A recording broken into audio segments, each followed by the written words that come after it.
Рокот за составување на нова влада истекува денеска на полноќ, откако на 9 овој месец председателот Ѓорѓи Иванов му го довери мандатот на лидерот на ВМРО-ДПМН Никола Груевски, односно на партијата која на предвремените парламентарни избори освои најмногу гласови. Демократската унија за интеграција денеска треба да одлучи со кого ќе коалицира, пред да влезе во централниот штаб на партијата во Мала Речица, каде што го пречекаа тројцата подпредседатели Изет Меджити, Теута Арифи и Невзет Бејта. Лидерот на ДУИ Али Ахмети даде куса изјава, во која истакна: немаме проценка на каде се движиме, ова е многу тешка одлука. Консултациите ќе бидат и денеска долги и продолжуваат.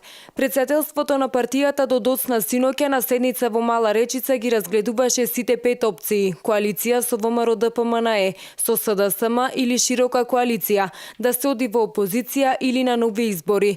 Портпаролот на ДУИ Бујар Османи доцна синоќа најави дека се уште не се исцрпени сите аргументи по однос на опциите кои што ги има ставено ДУИ на маса. Консултациите продолжуваат. Полека сите аргументи се сведуваат на утврдувањето на платформата на ДУИ и условите кои што се поставени, така што ќе очекуваме реакција од политичките партии на тие услови што ДУИ ги има поставено.